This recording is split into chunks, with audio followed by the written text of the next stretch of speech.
Hi friends, അസ്സലാമു അലൈക്കും. നമ്മളിന്നൊരു healthy ആയിട്ടുള്ള ഒരു ഐറ്റമാണ് കാണിക്കാൻ പോകുന്നത്. ഈ വാഴപ്പിണ്ടി, അതുപോലെ ഉണ്ണിപ്പിണ്ടി എന്നൊക്കെ പറയും, അത് വെച്ചിട്ട് നല്ലൊരു അടിപൊളി തോരനാണ് ഇവിടെ ഉണ്ടാക്കാൻ പോകുന്നത്.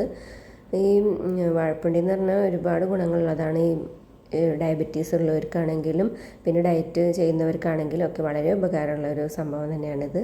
അപ്പോൾ വാഴപ്പിണ്ടി നമ്മുടെ വീട്ടിലുണ്ടായതിൻ്റെതാണ്. അപ്പോൾ ചെറുതാക്കി അരിഞ്ഞെടുത്തതിന് ശേഷം അതിലത്തെ നാര് അങ്ങനത്തതൊക്കെ കുറച്ച് കളഞ്ഞെടുക്കുകയാണ്. ഇത് വെറുതെ ഇത് മാത്രം തോരൻ വെക്കാൻ പറ്റും. നമ്മളിവിടെ പയറും കൂടെ ചേർത്തിട്ടാണ് തോരൻ ഉണ്ടാക്കുന്നത്. അതിനായിട്ട് പയർ തലേദിവസം വെള്ളത്തിലിട്ട് വെച്ചിട്ട് വേവിച്ചെടുത്തിട്ടുണ്ട്.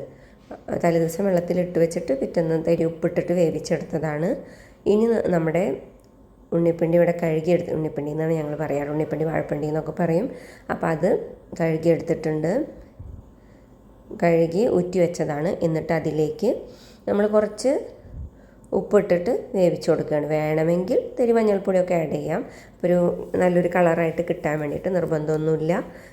ഇട്ട് കൊടുത്ത ഒരു കളർ ചേഞ്ചിന് വേണ്ടിയിട്ട്, അല്ലാണ്ട് പ്രത്യേകിച്ച്. പിന്നെ മഞ്ഞളാണ് എപ്പോഴും നല്ലതാണല്ലോ, അതുകൊണ്ട് അതും കൂടി ചേർത്ത് നമുക്കിതൊന്ന് വേവിച്ചെടുക്കാം. ഇതിൽ വെള്ളമൊന്നും ചേർത്ത് കൊടുക്കണ്ട, ഓൾറെഡി നിന്ന് വെള്ളം ഇറങ്ങും. അതുകൊണ്ട് ഇത് ഇങ്ങനെ തന്നെ വേവിച്ചാൽ മതി. അടച്ചു വെച്ച് വേവിച്ചെടുക്കാം. ഇനി നമുക്ക്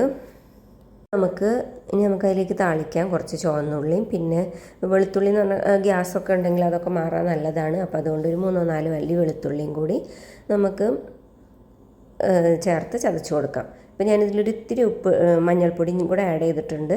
അപ്പോൾ നല്ലപോലെ വെന്ത് വന്നിട്ടുണ്ട്. അപ്പോൾ വെള്ളമൊന്നും എക്സ്ട്രാ ആഡ് ചെയ്യണ്ട, അതിൽ വെള്ളം വന്നതൊക്കെ വറ്റിയിട്ടുണ്ട്. ഇനി നമുക്ക് ഇതൊന്ന് താളിച്ചെടുക്കണം.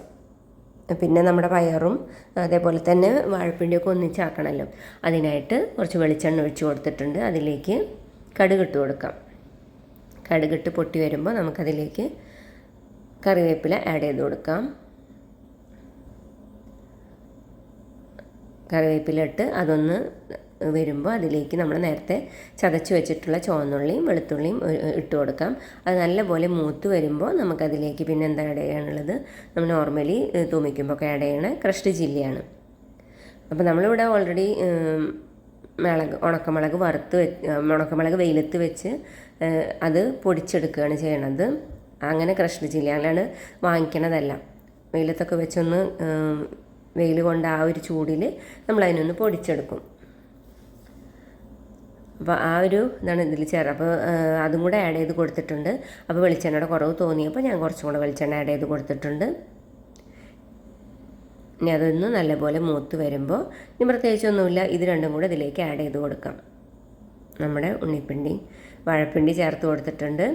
പിന്നെ അതിലേക്ക് നമ്മുടെ പയറും കൂടെ ഇട്ട് കൊടുക്കുന്നുണ്ട്. പയർ വെള്ളവും തരി ഉപ്പും കൂടി ചേർത്ത് മാത്രമാണ് വേവിച്ചെടുത്തിട്ടുള്ളത്, അല്ലാണ്ട് എക്സ്ട്രാ വേറെ ഒന്നും അതിൽ ചേർത്തിട്ടില്ല.